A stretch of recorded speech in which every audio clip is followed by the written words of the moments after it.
Coach, for starters, your team really hung in there. I thought they showed a lot of character in the first half. They fell behind by 19, but on a 14-3 run to end that first half. How pleased were you to see your team at least hang in there in the first half, and it was a tough environment? It looked like they were going to fall off early. Yeah, you know, Sorry, Coach, there you go.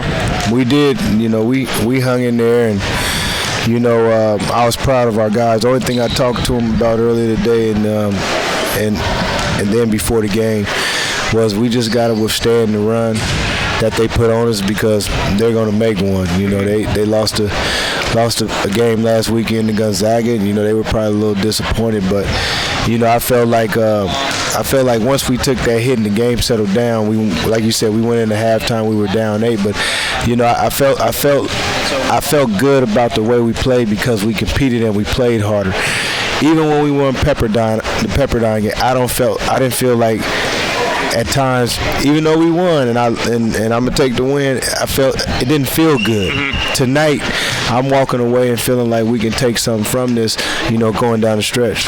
When you guys got it inside at 10 points, you got it down to as few as 6. It seemed like St. Mary's kind of ran into a dry spell, but your team couldn't capitalize offensively. Looking back on it, is there anything differently on the offensive end you guys could have done to make a little more headway? We just got to put the ball in the hole. You know, the one thing about it, Zach, is that this is what I learned from everybody that I played with and even the coaches I've been with.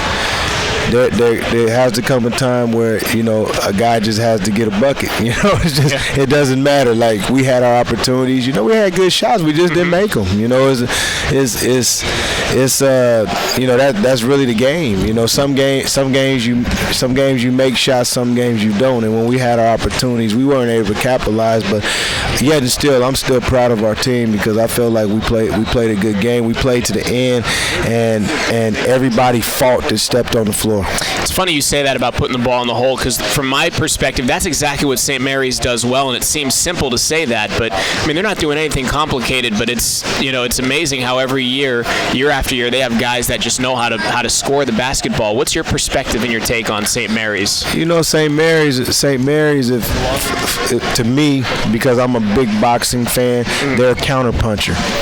You know, they're defensive. You know, they make you play the whole possession. And all they're doing is waiting for somebody to make a mistake on defense. Are they the Floyd Mayweather of the West Coast? They're the Floyd Mayweather of the West Coast Conference. Yep, you know how I feel about that. All they do, and you run out on them. They give you a pump fake, you jump. Okay, that leads to help. Boom, they make the extra pass. That's how they play. You know, and they're very good at it. How about your zone defense tonight? Because I know that was a point of emphasis for you at shoot around this morning, but the zone defense for a time looked good, and maybe that's what helped get your guys back into it. Yeah, you know, we gotta go zone, because you know, I'm playing guys heavy minutes. I gotta be able to rest them sometime during the game. You know, the reality of it. And you know, we went to zone, and I think the zone did help us out a lot. You know, I thought that we did a good job of mixing it up. You know, the thing about it is that, you know, down the stretch, not only in games, but just the rest of this season, you know, we just got to find something to hang our hat on. And I think that if we just continue to play hard the way we played tonight, I think that we'll be in a lot of games with a chance to win, and that's all you could ask for. Just in closing, you know, you got BYU back at the Spanos Center on Saturday. That was a game you told me at the end, you know, your guys just didn't come out with any fire. They obviously can't do that again, but are you excited for the opportunity to get them on the home floor and maybe get your guys a second chance to play better against those guys? Yeah, you know, I'm excited, but I think our guys are excited. I think that they're looking forward to it. I mean, they know what happened last time, and you know, we get the game kind of fast. You know, it's probably still fresh in their minds. I mean, it's fresh in my mind, because I felt like we just didn't compete, and we're not good enough to not do that. When we compete, like you see tonight, we're right in the middle of games. You know, but when we don't compete, you know, what happened at BYU and even last week at San Francisco, that's what happened. Always appreciate your time, Coach. Thank you very much for stopping by.